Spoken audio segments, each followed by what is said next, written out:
තේරුණාද? ඒ මානසිකත්වයේ ඒ කියන්නේ mentally down යනවා කියන්නේ ළමයි ඇඟ නැගිටවන්න බෑ. ඒක නේද සමහර අය බූට් එහෙම තිබ්බහම පිස්සු හැදෙන්නේ. ඒ කියන්නේ ඔය ජොලියට ලව් කරනවා කියන එක හොඳ එකක්. හොඳ එකක් නෙමෙයි. මොකද තමන් වගේ නෙමෙයි අනික් කෙනා කියලා නිතර හිතන්න. දැන් තමන්ට මේක දරන්න පුළුවන් හින්දානේ තමන් ජොලියට මේ සීන් එකට බහින්නේ. හරිද? අනික් කෙනා රෙඩි නෑ. මිනිස්සුන්ට පිළිකා රෝහලට යන්න දෙන්න ඕන. මරණයට දින නියම වෙච්ච අය ජීවිතේ දකින විදිය අහන්න පුළුවන්. කරන විදිය මේ ලස්සන කෙල්ලෝ ගත්තා පැලුවා ඇද්ද කිටිස් ගාලා. මේ රිබ්ස් එහෙම කඩලා දිනවා. කෙලින්ම මෙහෙම දැන් ඔය මිනිහක් දැන් සමහර මලගෙවල් වලට ගිහලා කියන්නේ අනේ ලස්සනයි අපේ ගෙදර හිටියට වඩා පෙනුමයි කියන. මල්ශාලාවේ පොරට ට්‍රැක් පැන්නොත් එහෙම තොල් පොට අලවන්න පුළුවන් ඕන නම් ඇස් දෙකේ ඔහොම. මිනිහාරලා බලපුවාම hina යනවා ගෙදර හැමෝටම. හරිද? මොනවා හරි වෙලා. ඒ ඔක්කොම ළමයින්ට එකපාරට හිතෙනවා යන්න නැතු වෙන්නේ. අපි එහෙම හිතුණත් එහෙම. හරි. එතන වැඩේ හරිද? සඳුන් හරිද? හරි. මේ පැත්ත බලන්න. මේ දැන් මේ මානසික රෝග කිව්වට මේවා මානසික රෝගෙම නෙමෙයි. සමහර ඒවා හරිද? මං කිව්වේ යන්න තියෙන උපරිමය තමයි පිස්සු කියන එක. හරි? ඒක මේ බලන්න තමන් ගැන බලන්න. එතකොට මේක පුතා මෙහෙම එකක්. ඔය මානසිකත්වයේ කියන එක චුට්ට හරි ඔය මානසිකව තියෙන ව්‍යවුල් අවුල් ව්‍යවුල් අපි තුලත් අඩු වැඩි වශයෙන් තියෙනවා.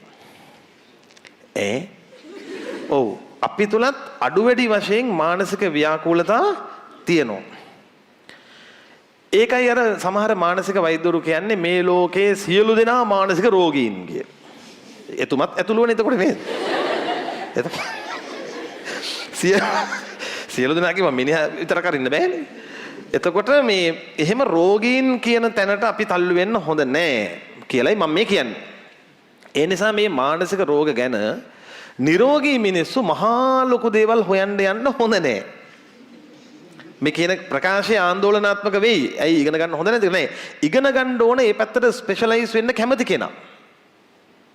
ඒ පැත්තට විශේෂණය වෙලා වැඩ කරන්න කැමති කෙනා මේක පරතරයට ඉගෙන ගත්තට කමක් නෑ. අනිත් අය මේවා පරතරයට ඉගෙන ගන්න ගිය ගමන් උන්ට තමන්ගේ ඇතුලේ තියෙන මනෝභාවය ඒකට ගැළපෙන බව දැනෙනවා.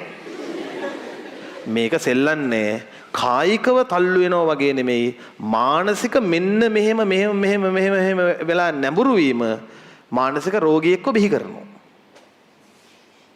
තේරුණාද? ඒ මානසිකත්වයේ ඒ කියන්නේ මෙන්ටලි ඩවුන් යනවා කියන්නේ ළමයි ඇඟ නැගිටවන්න බෑ. නිකන් කෙහෙල් කඳ කැපුවා වගේ වැටෙනවා. හරි ඒ නිසා මේ මානසිකත්වයත් එක්ක සෙල්ලම් කරන්න හොඳ නෑ. ඒක නේද සමහර අය බූට් එහෙම තිබ්බහම පිස්සු හැදෙන්නේ. ඒ කියන්නේ ඔය ජොලියට ලව් කරනවා කියන එක හොඳ එකක්. හොඳ එකක් නෙමෙයි. ඒක මම කියන්නේ මටම කියන්න උනා ඒක. නමුත් මේ ඒක හරි ඒක හොඳ දෙයක් නෙමෙයි. ඊටාම භයානක දෙයක්. මොකද තමන් වගේ නෙමෙයි අනික් කෙනා කියලා නිතර හිතන්න. දැන් තමන්ට මේක දරන්න පුළුවන් හින්දානේ තමන් ජොලියට මේ සීන් එකට බහින්නේ. හරිද? අනික් කෙනා රෙඩි නෑ. ඒක ඊටා භයානකයි. මම කියන්නේ රජයේ අනුග්‍රහයෙන්. හරිද? රජයේ අනුග්‍රහයෙන් හෝ කළ යුතු දෙයක් තියෙනවා මොකද්ද? මේ සාමාන්‍ය මහ ජනතාවට යන්න සලස්සන්න ඕන තැන් තුනකට. නිකන් බලන්න නිකන් ඒගොල්ලෝ දෙපැත්තෙන් තියෙදි මැද්දෙන් යවනවා මෙහෙම. එක්ක මොකක් කරේද? පළවෙනි තමයි පිස්සන් කොටුව.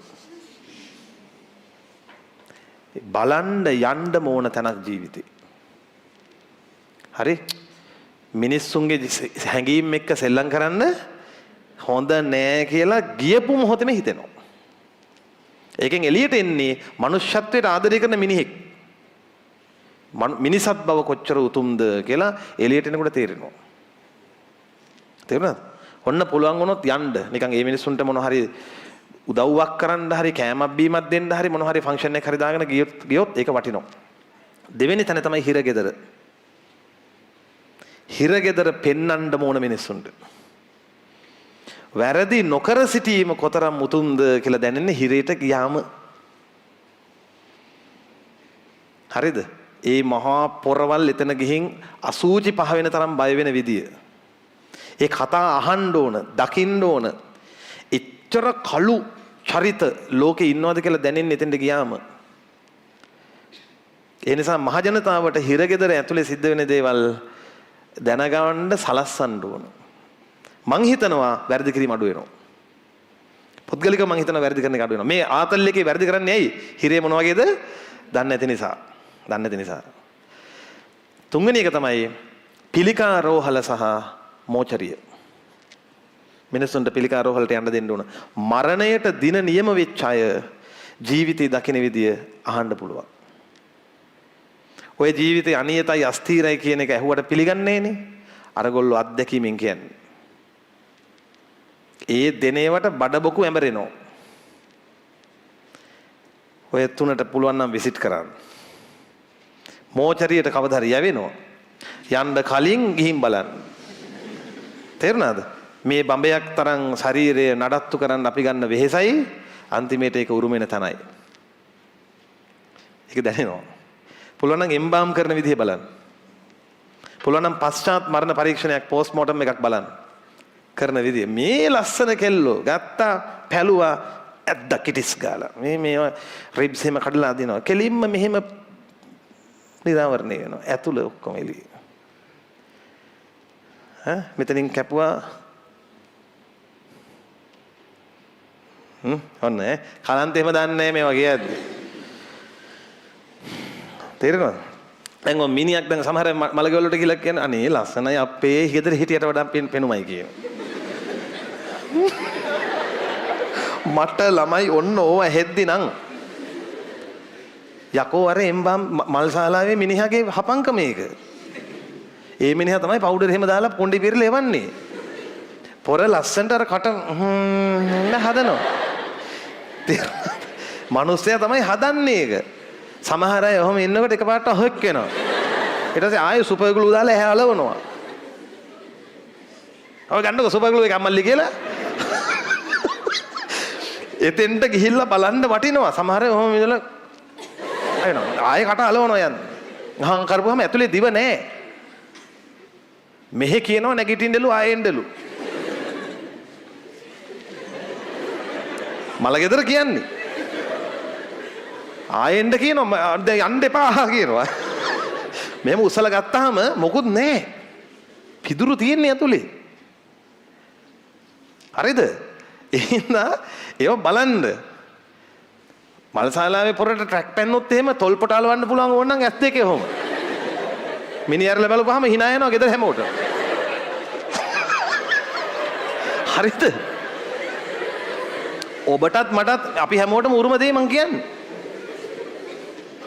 ඈ